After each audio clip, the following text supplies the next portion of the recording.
Hola, ¿qué tal? Mi nombre es Jorge Martínez Soto, soy colaborador del inversor inquieto y banquero privado para Bank León y les doy una vez más la bienvenida a este apartado de supuestos prácticos que en el día de hoy viene cargado de actualidad y viene con un enfoque muy práctico, ¿vale? El día de hoy vamos a hablar un poco sobre la situación actual a nivel macroeconómico, las oportunidades, sobre todo detectar las oportunidades y también los riesgos que nosotros estamos captando tanto en los mercados de renta fija como en los de renta variable, las tensiones geopolíticas que obviamente están impactando y daros un poco pues nuestra visión sobre cómo posicionar entre comillas las carteras, donde estamos viendo más oportunidades o por dónde pueden venir los principales riesgos. No les descubro nada nuevo si les digo que vivimos una época de especial incertidumbre, una situación que raras veces se ha dado en la economía. En la economía y los mercados financieros que están teniendo un comportamiento muy volátil, llevan teniéndolo casi todo el año, pero ahora especialmente también debido a esos conflictos geopolíticos que hemos vivido en el corto plazo. Eh, y es un entorno en el cual, tras escuchar diferentes opiniones de diferentes gestores, cada uno lo suyo, de equity, de renta fija, la conclusión ha sido un poco la misma, ¿no? Y es que ellos nos comentaban que hacía mucho tiempo que no estaban tan perdidos, o por lo menos hacía mucho tiempo que no tenían esa sensación de estar tan perdidos. Y les explico el porqué. Porque al final ellos que realizan un análisis junto con su equipo de analistas y economistas en profundidad de cada una de las empresas y de los sectores, pues se están dando cuenta de que se están produciendo una serie de ineficiencias en los mercados financieros en las cuales es que da igual la empresa o la calidad de la empresa en la que estás seleccionado. Es tan sencillo como si no estás en determinados sectores que además o sube todo o baja todo, o un día sube, otro día baja, no hay una correlación entre la buena gestión de una empresa y su cotización. O vivimos también en un entorno tan incierto en el cual casi no se puede realizar ningún tipo de análisis porque es que estamos a un tuit del presidente americano de que nos vuelva a poner otro arancel del 20% al producto X y cambiar completamente la visión de los gestores y de los analistas sobre la compañía, porque es que un 20% te come el margen y pasa de ser una empresa espectacularmente buena a una empresa pues con problemas en el corto plazo, ¿no? Entonces, bueno, es la situación que nos está tocando vivir y aquí la idea pues es gestionarlo de la forma más profesional posible e intentar, ¿no? Pues que todos estos vaivenes nos afecten lo menos posible, ¿no?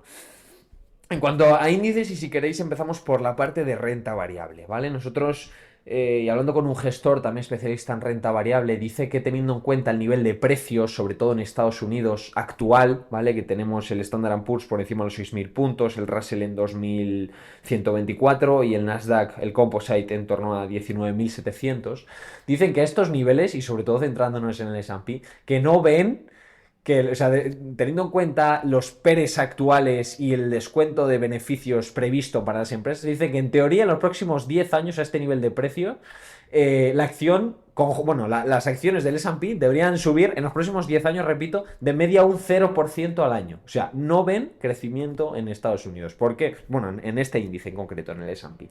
¿Por qué? Pues porque hemos visto una recuperación que hemos pasado prácticamente del riesgo, del miedo absoluto, de la desconfianza completa en la economía americana a una euforia descontrolada en la cual, primero, se anunció que no había aranceles, por lo tanto los mercados tiraron, luego se anuncia que van a reducirse los aranceles y sube más, o sea, pero si ya estaba descontado que en teoría no va a haber aranceles, o sea, ahora que reduzca los aranceles tampoco es una buena noticia, el mercado lo está reflejando con un optimismo desde nuestro punto de vista exacerbado y que nos lleva a plantearnos si esto es sostenible en el tiempo, ¿no? Y si estamos verdaderamente en una posible burbuja o a los niveles actuales podemos esperar correcciones altas, ¿no?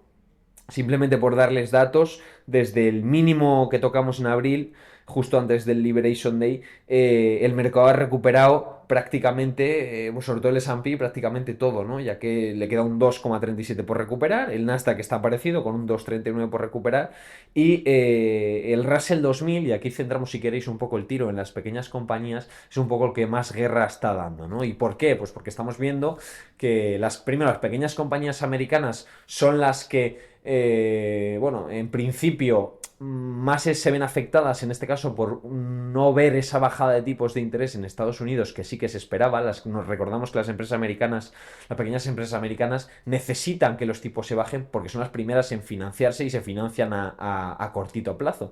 Entonces, si no hay un catalizador que provoque que Jerome Powell baje los tipos de interés, seguimos sin ver pues eso, esos catalizadores que puedan hacer que las pequeñas compañías, concretamente el Russell 2000, que todavía se deja un 13% desde los máximos, se pueda recuperar. Eso uno. Dos, la incertidumbre política también está disminuyendo las operaciones de M&A, es decir, de compra de unas empresas por parte de otras, de fusiones, que también son muy positivas para las pequeñas compañías americanas y que no se están dando, ¿vale? Porque la incertidumbre es grande y ante esta incertidumbre, pues muchas de las fusiones o adquisiciones se quedan en stand-by. Sí que es verdad que vemos determinados drivers que podrían hacer que las pequeñas empresas lo hiciesen mejor que las grandes, como es un tema del pricing, del precio, de los PERES, ya que generando crecimientos por encima en muchos casos de las grandes compañías, prácticamente desde el 2021 casi no han crecido, ¿no? En cuanto a precio, y por lo tanto en cuanto a valoraciones, pues sí que las consideramos bastante atractivas, sobre todo en esa parte americana, ¿no? Que son las que más han sufrido. Pero bueno, en el cortito plazo nos cuesta ver a día de hoy razones que nos indiquen que vayan a subir, ¿vale? Luego en Europa en renta variable es un poco diferente la jugada, porque Europa sí que vemos que ha subido mucho, sobre todo pues, índices como el IBEX 35, que no lo hubiésemos nunca pensado, y de hecho sobre todo lo que ha tirado es el sector bancario español. Porque es que si nos fijamos, vamos a ver, los bancos en escenarios de bajadas en tipos de interés, como sí que se han producido en Europa, lo hacen mal. ¿Por qué? Porque sus ROEs y sus márgenes, sus EBITDAs, sus EBITs bajan, sus beneficios caen, y eso lo que provoca es, por consiguiente, pues una caída en la acción. Pero debido a pues, diversas manipulaciones, como ha sido el caso del Santander, por ejemplo, con programas de recompras de acciones que en realidad no aportan valor añadido para el inversor, pero que en prensa lucen mucho, ¿no? Y marketingianamente pues son muy útiles, ¿no? Porque es como que empoderan un poco la acción de Santander, que llevaba tantos años en el olvido y con razón, pues nos han sorprendido al alza con subidas que no nos hubiésemos esperado. Pero no creemos que sea una situación que se vaya a mantener a lo largo del tiempo, y de hecho creemos que, bueno, que ya con los tipos que tenemos actuales, incluso si se produce alguna bajada más, pues los bancos son los grandes perjudicados, ¿no? Entonces, por lo tanto, con mucha cautela en ese sentido. Otro sector que sí que nos está empezando a gustar es el tema de la industria europea, con ese fondo de más de 500.000 millones y 800.000 millones que ya sabemos que se va a destinar a reindustrializar Europa, y sobre todo con un sector como es el armamento. Y aquí hay que ser especialmente selectivos porque hay compañías como Rheinmetall que ya han subido demasiado y que están cotizando a unos precios ya altos, pero bueno, ahí sí que detectamos oportunidades, ¿no? En lo que es equity, también por un tema de valoración, porque lo que es Europa sí que es verdad que está bastante más barata que en Estados Unidos. Eso por un lado.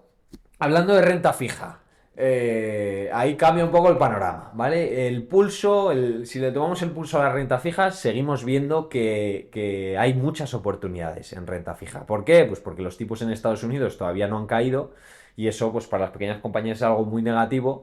Pero, por ejemplo, para lo que es la renta fija americana es una gran noticia, sobre todo, bueno, después de lo que hemos visto con el bono americano, eh, pues estamos viendo que nos pagan unas rentabilidades atractivas. Y aquí subrayo lo de atractivas, ¿por qué? Porque es que prácticamente, bueno, y en dólares, pero bueno, en renta fija podemos estar hablando en un segmento que sea investment grade o high yield, pues de rentabilidades y de tires en determinados fondos de inversión que están todavía por encima del 5%, 5,3, 5,4, en algunos 5,8, sin irnos, repito, a cosas, pues, o meter mucho high yield, que ahí, pues sí, podemos encontrar cosas al 10, de que nos pagan un 10%, pero con su correspondiente riesgo, ¿vale? Pero aquí también hay que tener mucho cuidado, y ahí es donde la gestión activa toma especialmente importancia, porque los analistas de renta fija también están empezando a tener miedo. Y no por un tema de la deuda, que eso yo creo que a corto plazo la deuda, vamos, la crisis de la famosa, el miedo a la crisis de deuda a nivel mundial, que eso en el cortito plazo, pues según diferentes analistas y diversos analistas, pues no lo respalda, o sea, no creen que sea un problema. En largo plazo es otra historia, pero en el cortito plazo no será un problema. Pero lo que sí que ven es que hay muchas compañías que te están pagando rentabilidades altas dentro de renta fija, ¿vale? Y de hecho, por eso hay que huir de la indexación, ¿vale? Porque así como en renta variable, nosotros cuando te compras un índice, las compañías que mayor capitalización tienen son las que más pesan en el índice, ¿vale? Y por lo tanto tú estás comprando, en teoría, más de esa compañía que es más grande y por lo tanto, entre comillas, mejor. En renta fija no ocurre lo mismo, porque tú cuando te compras un índice de bonos, lo que te compras no es la mejor compañía, es la que más deuda tiene. Por lo tanto, ojo, cuidado, no caer en esa trampa de decir, no, me compro un índice de renta fija. Ahí tienes que ser consciente que de hecho te estás comprando más cantidad en las peores compañías porque son las que más deuda han emitido y por lo tanto las que más riesgo de no poder pagar esa deuda tienen, ¿no? Entonces ahí es donde entra, y aquí repito, en especial importancia, la gestión activa, los bond pickers, los buenos fondos de gestión activa de renta fija, para que en este caso los gestores y los equipos de analistas entren a valorar qué emisiones nos interesa tener en cartera, alejarnos de esos riesgos de default, de quiebra, ¿vale? Porque sí, hay cosas que son muy golosas y que nos pagan rentabilidades incluso a día de hoy de doble dígito, pero que el riesgo de entrar ahí es alto y podemos encontrarnos con algún sustito, ¿vale? Entonces, hacer esa pequeña matización, aunque en renta fija seguimos viendo oportunidades tanto en la parte un poco de gobiernos como en la parte de corporativo y de crédito, repito, siempre pues yendo de la mano de, pues, de una buena gestión activa y de un equipo que sea capaz de seleccionar aquellas compañías que nos aportan y que además nos pagan rentabilidad, pero siempre poniendo como principal premisa no entrar en el, o sea, en el riesgo de comprar compañías que sí que nos pagan más, pero que puede que quiebren, ¿vale? Nosotros en ese sentido somos muy cautos y muy conservadores, ¿vale? Entonces, por lo tanto, renta variable, muchas incertidumbres, luego habría que entrar a mirar sectorialmente, pues hay sectores que lo han hecho mejor, el sector salud que por también un tema arancelario y por un tema de resultados pues lo está haciendo relativamente peor que el resto, un sector de armamento que lo está haciendo especialmente bien, unas empresas tecnológicas en Estados Unidos que continúan caras y por lo tanto pues no hay que tener mucho posicionamiento en ellas y pequeñas compañías en este caso que las vemos a buen precio pero que en el cortito plazo no vemos con claridad lo que decía, drivers que puedan catalizar una gran revalorización, ¿vale? En renta fija, y también resumimos y concluimos, siguen habiendo muchas oportunidades, siempre de la mano de gestión activa. Hay muchas oportunidades tanto en crédito como en gobiernos. Ojito también con el tema del dólar, ¿vale? Que es muy importante, el dólar ha caído mucho. En el cortito plazo puede seguir sufriendo, entonces tener en cuenta que esas emisiones, incluso de renta fija en dólares, no caer tampoco en la trampa de decir, no, es que el bono americano me paga un 5%, sí, en dólares. Y si te cae, o un 4,70, ¿vale? Y si te cae un 7 el dólar, la ganancia real es un -3, ¿vale? Entonces, ser conscientes de esto antes de tomar decisiones. Y por último, y aquí entramos un poco en el tema geopolítico, no podemos no hablar del conflicto reciente entre Israel, en este caso, y Irán, ¿vale? Y bueno, por hacer un poco por resumen, Israel comienza con esos ataques a Irán con la operación Rising Lion. El jueves, pues eso, y comienza esa serie de ataques aéreos sobre Irán que se centran sobre todo en instalaciones nucleares, ¿vale? Aquí un poco el tema está en evitar que Irán desarrolle armas nucleares que pueda utilizar contra Israel, contra Europa, incluso contra Estados Unidos, que es el miedo en este caso que tiene Estados Unidos, ¿vale? Entonces, luego el primer ministro Netanyahu declara la operación durará varios días hasta que la amenaza sea erradicada. En este caso, Netanyahu tiene muy claro que quiere acabar con el régimen y que quiere quitarse eso y que lo va a hacer ya. O sea, que está poniendo toda la carne en el asador. ¿Cuál fue la respuesta iraní? Que además incrementó la tensión internacional. Bueno, en este caso, el líder supremo, que es Jameini, declaró que iba a implantar una respuesta severa Y bueno, pues aquí el secretario de Estados Unidos afirmó que Estados Unidos no participará de momento en los ataques y lanzó una advertencia contra Irán también, anunciando que cualquier acción contra Estados Unidos pues puede desembocar una escalada del conflicto, ¿vale?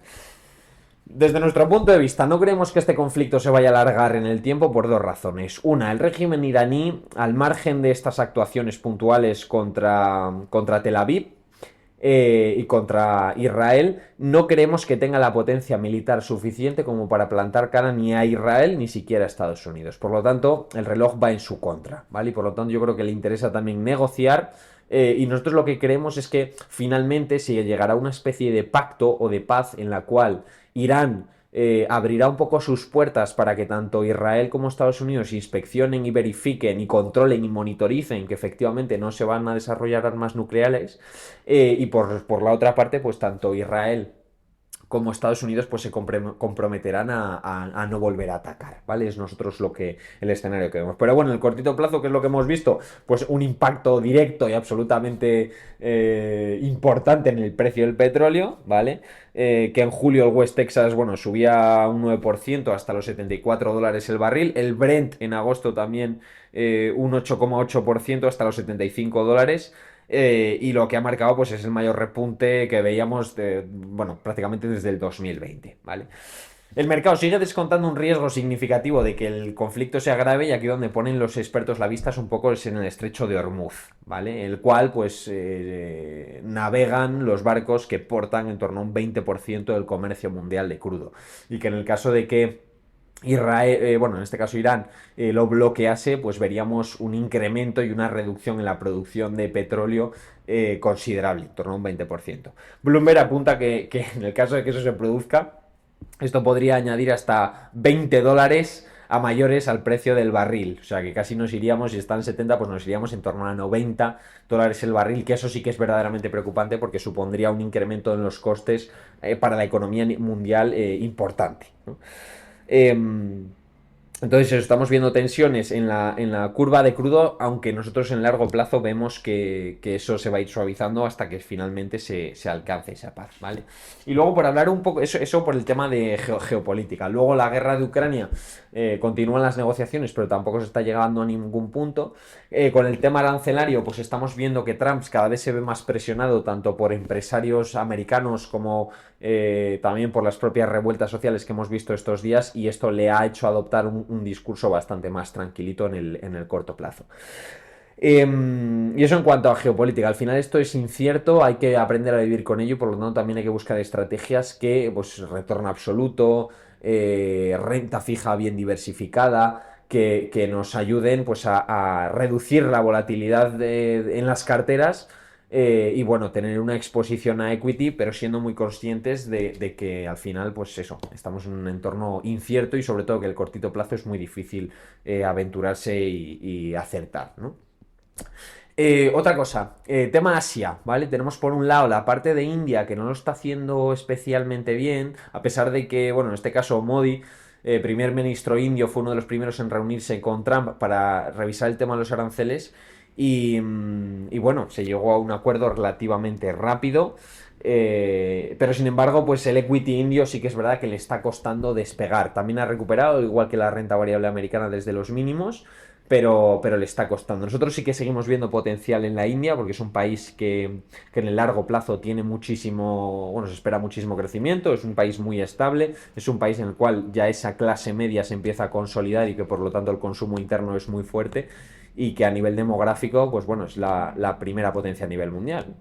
Entonces, bueno, en ese sentido, optimistas con la India en el largo plazo, aunque en el corto va a seguir habiendo volatilidad. En cuanto a China, leía hoy un informe bueno, de nuestro economista jefe de Alex Fuste, que comentaba que del milagro del estancamiento, China alcanza su mayor proporción de empresas deficitarias desde 2001. Esto que pone de manifiesto que después de todos los esfuerzos del gobierno chino por intentar reactivar la economía, lo que estamos viendo es que cuesta mucho, incluso con esos impulsos fiscales para que la gente consumiera. China tiene el problema de que durante muchos años se ha estado produciendo una cantidad ingente tanto de automóviles como de productos los cuales no estaban vendidos y ahora lo que tienen son problemas de stock grandes, es decir, que nadie les compra prácticamente, ¿no? Entonces, hay muchas empresas que, bueno, es que no son deficitarias porque es que tienen todavía un stock acumulado muy por encima de sus posibilidades de venta y eso no las hace especialmente rentables, ¿no? Entonces nosotros en ese sentido también estamos bastante cautos con China, incluso negativos, porque es que más del 32% de las empresas industriales chinas han reportado pérdidas en lo que llevamos de 2025. Así que es un dato como poco preocupante y que por lo tanto pues hace que seamos un poco reacios en este caso a entrar en China. Y luego tenemos, bueno, en este caso, la niña bonita que es Japón, ¿no? Nosotros llevamos siendo muy positivos durante muchos años en Japón. Japón es una economía también muy puntera en cuanto a en cuanto a lo tecnológico. Lleva también bastantes años en deflación, perdón, en deflación, es decir, inflación negativa. Y eso lo que ha provocado es que los tipos lleven bajos muchos años, ¿no? En el caso de Japón, por la idiosincrasia de las empresas japonesas, de los beneficios, bueno, las empresas japonesas sí que llevan varios años generando beneficios muy importantes, pero por la idiosincrasia de las empresas no repartían, ni reinvertían, ni repartían dividendo y por lo tanto el accionista pues no veía, el accionista japonés, el inversor japonés no veía razón para invertir en ellas. Pero ahora estamos viendo ya desde el año pasado una tendencia que lo que ha hecho es que el regulador ha obligado a todas las empresas que coticen en el TOPIX japonés a repartir, en este caso, la caja neta, gran parte de la caja neta, reinvertir los beneficios o repartir dividendo, ¿vale? Entonces simplemente esta medida no es que las empresas japonesas lo vayan a empezar a hacer espectacular bueno, o por lo menos vayan a incrementar mucho sus ventas por un tema puntual, sino que simplemente manteniendo esa velocidad de crucero que ya tenían durante años anteriores, con esta nueva medida que obliga a estas empresas a repartir dividendo y a, bueno, programas de recompras de acciones, reinversión y crecimiento, vemos que puede ser también una buena opción incluir este país para los próximos años. En el cortito plazo sigue habiendo volatilidad. En cuanto a divisas, bueno, el euro se ha fortalecido bastante con respecto al dólar. El dólar sigue, bueno, a niveles de en torno al 1,15. Y lo que habíamos hablado, ¿no? En el cortito plazo sí que es verdad que prevemos que vaya a mantenerse en ese rango, incluso puede llegar a caer más en función un poco de las decisiones del presidente americano. Pero bueno, en largo plazo el dólar siempre ha sido valor refugio y por lo tanto seguimos siendo optimistas. En cuanto al oro, y con esto cerramos ya. También estamos un poco pesimistas. ¿Por qué? Porque el oro ha subido tanto. No olvidemos que el oro es un activo contracíclico, o sea que cuando la renta variable tira, normalmente el oro cae. Y es lo que hemos visto estos últimos días, ¿no? El oro que se ha beneficiado mucho de todas estas tensiones geopolíticas. Desde la opinión corporativa creemos que tiene un potencial de caída de en torno a un 28%, ¿vale? ¿Por qué? Pues porque sí, puntualmente y por la situación geopolítica estamos viendo que es un activo el cual pues todo el mundo se refugia, más aún después de que el bono americano haya dejado también de ser activo refugio y que el único sitio en los que los inversores se encontraban a salvo han sido o las criptomonedas o el oro. Paradójicamente.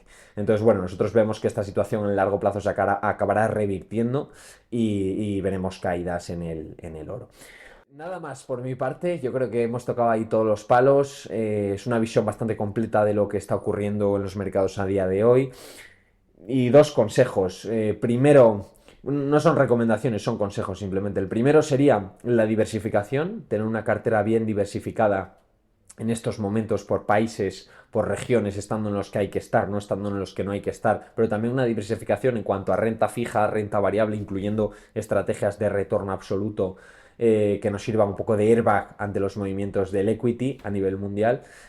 Cuidado con Estados Unidos, cuidado con la renta variable americana, sobre todo large cap. Las small caps todavía que siguen esperando a Godot, ya veremos si Godot acaba llegando o no. Y en la parte asiática, pues bueno, positivos en determinados países, negativos en otros, ¿no? Entonces, primero, diversificación y dos, al final, gestión activa, que yo creo que en momentos turbulentos como los actuales, tarde o temprano el mercado siempre acabará dando la razón a los buenos analistas. Y para estos momentos, pues tener una buena gestión activa, una buena selección de compañías, una buena selección de bonos que nos permitan, pues, sobre todo en empresas de calidad, que nos permitan capear el temporal, el tiempo siempre nos acabará dando la razón. Es la mejor receta que nosotros les podemos dar para sobrellevar esto y después de 30 años que llevamos de trayectoria aquí, es la que al final acaba siempre funcionando y dando buenos resultados. Ni dar bandazos de un lado a otro, ni cambiar las carteras por el hecho de cambiarlas, sino simplemente tener claro que donde estamos es donde hay que estar, bien diversificados, con buena gestión activa y al final pues esperar a que los resultados lleguen, que siempre llegan. Nada más por mi parte, agradecerles estos minutos de escucha y me despido. Que tengan buena semana.